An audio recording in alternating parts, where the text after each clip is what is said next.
A palavra de ordem a partir de hoje, começando o mês de agosto, mês que tem uma marca na história brasileira, sempre muito problemática tal, é permanecer nas ruas. Por que o mês de agosto tem esse ar problemático? Bem, 5 de agosto teve em 54 atentado da Rua Toneleiro, depois a 24 de agosto suicídio de Vargas, 25 tivemos aí a renúncia do Jânio Quadros, também no mês de agosto o trágico acidente que levou ao falecimento do ex-presidente Juscelino Kubitschek, em suma, muitos acontecimentos. Mas esse agosto vai ser diferente. Esse é o agosto da alegria e da democracia. É o agosto que vai levar ao impeachment, ao afastamento definitivo de Dilma Rousseff da presidência da República, a derrota do projeto criminoso que infelicitou o Brasil durante 13 anos e 5 meses. É uma grande vitória?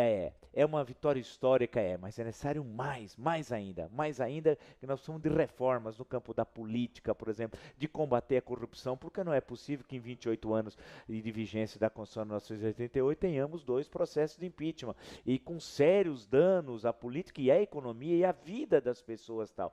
É necessário nós termos mecanismos na estrutura legal que impeçam esses atos de corrupção antes que eles ocorram. A gente não pode colocar tranca depois que a porta foi arrombada.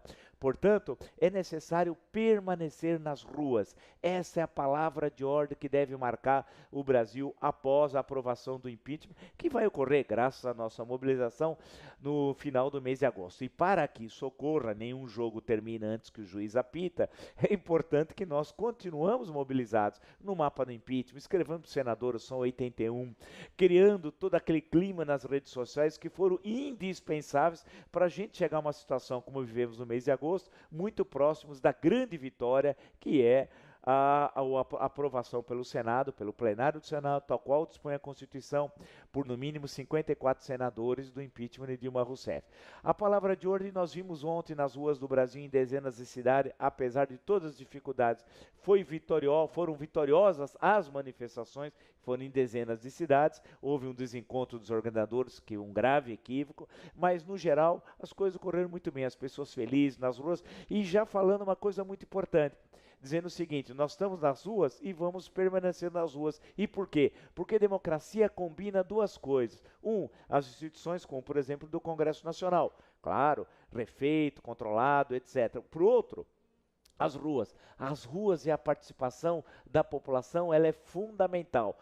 Veja, nós não chegamos aonde chegamos agora sem as ruas. Se não tivesse os movimentos de rua, Dilma Rousseff estaria confortavelmente sentada na cadeira de presidente no Palácio do Planalto, Lula na Casa Civil, como ministro da Casa Civil, fazendo a propaganda para a candidatura em 2018, ele estaria eleito em 18, reeleito em 22 e elegeria um posto em 26. Isso não ocorreu por quê? Nós quebramos esse processo. E quebramos de que forma? Com as ruas. As ruas foram determinantes para derrotar o projeto criminoso. Assim como ao longo da história do Brasil, eu já disse nesse espaço várias vezes, as ruas foram essenciais para mudar a história do Brasil. Portanto, qual é a nossa tarefa a partir de agora? Focar na questão do impeachment, passar o mês de agosto batendo nessa tecla, mas olhar o dia seguinte. Qual é o dia seguinte? Nós lutarmos por reformas, isso é indispensável e para isso devemos permanecer mobilizados. A mobilização tem de ser permanente. O único jeito de nós mudarmos o Brasil não é esperar que o Congresso por si só delibere, é através da mobilização cidadã, é a mobilização autônoma da sociedade civil é que poderá e irá mudar o Brasil.